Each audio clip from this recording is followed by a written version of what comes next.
Hey everyone. I think everyone knows by now how rabid and insane some people can be for women online. On the low side of the spectrum, you have people that watch a Twitch streamer daily because of how obsessed they are with them. Even though in reality, the streamers barely know who they are. So whenever they meet in real life, like at a convention or out in public, it is a really awkward situation where it's different in interest. But in this video, that is nowhere near as bad as the psychotic obsession this guy has with this model, where he spent over $60,000 on her. While he just takes it all and barely talks to him, it's weird, because most people would be terrified of a fan interacting with them this often, and she even let the guy DM her personally a lot as well. This may not sound as bad as I'm describing it, but I promise you, this is the scariest fan you'll ever see.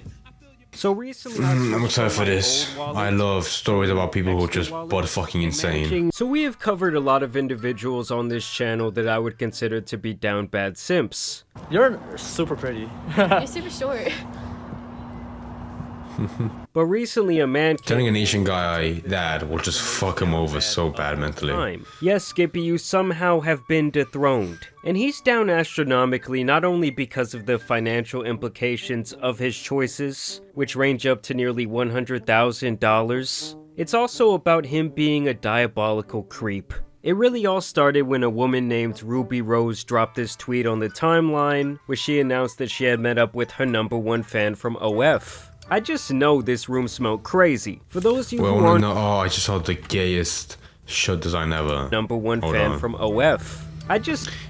If I die, delete my browser history. Know this room smelled What do you crazy. gain from wearing that? Who's gonna respect you? She's a model and female artist, but the main way she makes money is the shekels these clowns on OF are shelling out to her every single month. And this guy just happens to be the worst case on this platform. In his bio, he claims to be some sort of crypto whale looking for a queen, which somehow makes things much worse. For one, this is a horrible place to find a queen. And for two, being a crypto bro or NFT guy is not something to brag about in 2023. If only they had all gotten together in that blinding room that day. Regardless, at the time they met, he had already spent over $63,000 trying to get her virtual attention. Jesus. That's like a full scholarship. Was that over the span of like his life or in just 1 month?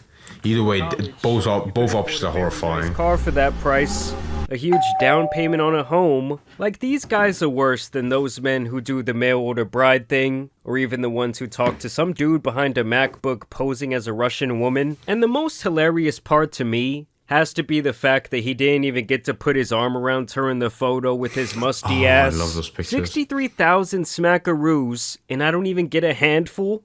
Oh no, no. At the end of this, it's funny with how like the range of wealth, you always see these kinds of people that like one guy really likes this girl, but she knows what kind of person he is, so he won't let him like put his arm around her. And even like right now you can see like at a convention at TwitchCon, it's gonna happen here. But even like no matter how rich you are, people will still be like, yeah, don't touch me with your arm. I'll let you take a picture of you next to me, but please don't touch me. No matter how much money these lunatics are spending to line these girls' pockets, there's no way they don't rue the day that they could eventually meet up with them in person. I got my phone here. Let me just get it ready here.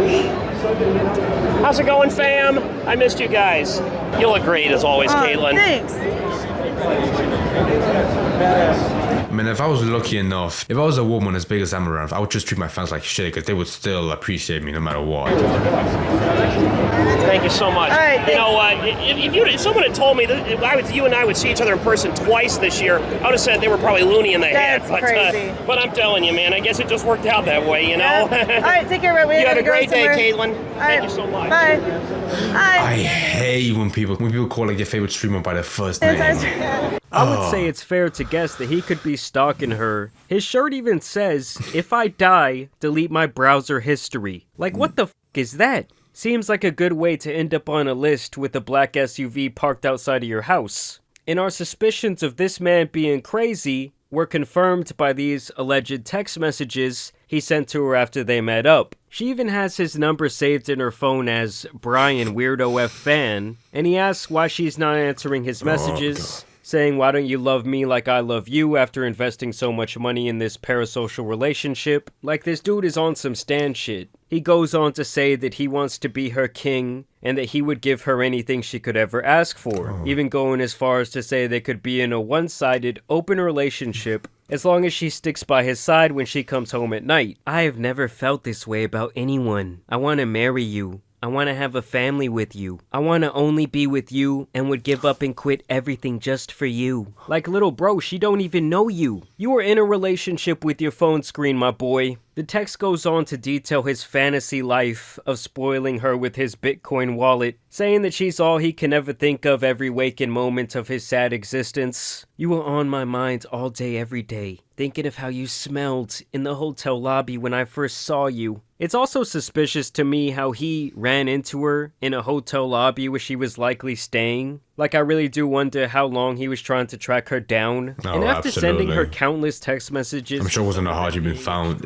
I'm sure it wasn't even that hard you've been found where she stayed. I see you actively on your Instagram story and you have not answered me once. You are making me very mad. I have treated you like a princess and you won't even take the time to respond to me. I will not tolerate this. Like, the phone number is about to be disconnected, buddy. And here is where he somehow takes this to an even worse level. Firstly, he continues to run up the OF bill in the midst of her ghosting him, spending an additional $30K the day after they met. He writes her a very long poem saying that he wants to be her sissy boy who she bosses around. I have an obsession with you since the day I first saw you on Instagram. Ever since that day, I have made it my life mission to one day have a chance to see you. Every day watching your stories, seeing your amazing life and vibrant glowing smile as you travel the world. He then I'm sorry I'm not saying much, but this kind of shit that I just want to like take in and listen to. Compares their love to a Disney fairy tale, says he told his family about her on Thanksgiving, and then in his grand finale... I would beat the shit out of my grown-ass son if he brought up some random woman on OnlyFans. Sends her a tattoo he got of her face a tattoo, yes. on the back of his right calf. Ain't no way old boy captioned this tattoo saying #1 spender, talking about he was #1. This is like the best evidence you get, like, cause he's an assist for this guy. No judge would deny it. Be like, yeah, he's normal. He's saying normal. #1 spender, talking about he was #1. Now, do you guys see why I say he is the most down bad individual of all time when it comes to this simp shit? Dude, spend some of that money you got on therapy. You got some serious shit to work out in your head. And don't think that he is the only one out there who is like this. This is merely one of the cogs in this massive, up parasocial machine the internet has created. He just happens to be the creep with the big wallet. I mean, just look at the girl from the Dr. Phil show who recently revealed that she made hundreds of millions of dollars from that website the day she turned 18 years old. Damn. Some people really just need to get the hell off the internet and go outside. Wait, that means were there people who were just stalking her account until she turned 18?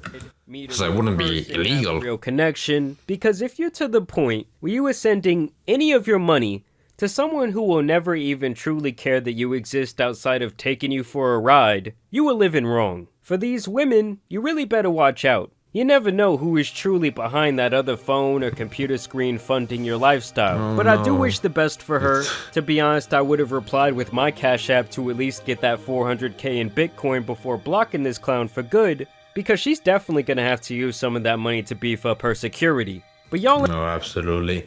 The funny thing is that people like this are this desperate. I've seen people on Twitter be like, you need to like protect yourself. This guy's gonna kill you one day. Because you find it kind of funny, which I do, to be honest. But at the same time, these kind of people, there's no limit to how crazy they will go. And if you like ignore them every single day, they will just snap out of nowhere. And it kind of sucks because he didn't show the full video she posted on Twitter, which I want to show. Because in this video, he made it seem like there were a few texts, but when you see the actual full clip, it's madness. And you ready to see the most deranged series of texts. Right, start here. The video is 23 seconds long. Look this. Not even Shakespeare could write this much over his lifetime. I'm not gonna read every single one because I'll be here for like an hour. But still. Oh my god. It's funny. This clip really does show like the 5 stages of dying, or whatever it's called, where like, what's the first one? Denial. The first one here, I saw we had a genuine connection. I'm gonna have to stretch it a bit, but you can tell like that's him being like, no, surely, yeah, definitely, we still love each other. And then anger, which is kind of scary because he wrote an entire paragraph all in all caps. And then you have straight down to bargaining, say, I'm sorry for getting mad at you. And then depression, spending $30,000, which is just a shit ton. I'm pretty sure that's half of what he already spent when he first laid his eyes on her. And then an acceptance where he even included like a ring emoji as if they're gonna get married. which I hope they do, to be honest. And just sealing the deal with one tattoo of her, which, I mean, doesn't look bad. I'm sure the guy who did it would just regret, like, oh, I pray to God, it would be way funny if the guy who did it, the tattoo artist, had no idea what was going on. He was like, oh, that's so cute, he's getting a tattoo of his girlfriend, oh. But yeah, overall, even though it wasn't that big of a story, I love these just small snippets of life that you see from other people that look so deranged, you can't even imagine being in their shoes, because they do this kind of stuff that you can never imagine doing if you had that kind of money. If I had that kind of money, I would shoot myself in the head for spending it that much on just some girl on OnlyFans. Can't you imagine, he sent 10 bitcoins, it's not that much, but that's like still pretty valuable, even though it has gone like, it's pretty volatile, but you can still like make quite a bit of money from that, even if you just like kept hold of it. And I'm not trying to like sound shitty by saying like, oh, she deserved it, but I would not be surprised if this guy got way more violent and like suddenly like go to a house and try to break into it. That would not surprise me. If he's just mentally fucked, you get a tattoo of her, he has no limits, he would just do anything for her. Which once are kind of cute, you know, it's puppy dog romance, come on. And don't forget, while I'm lounging black, respect the do not disturb sign while I'm laid back.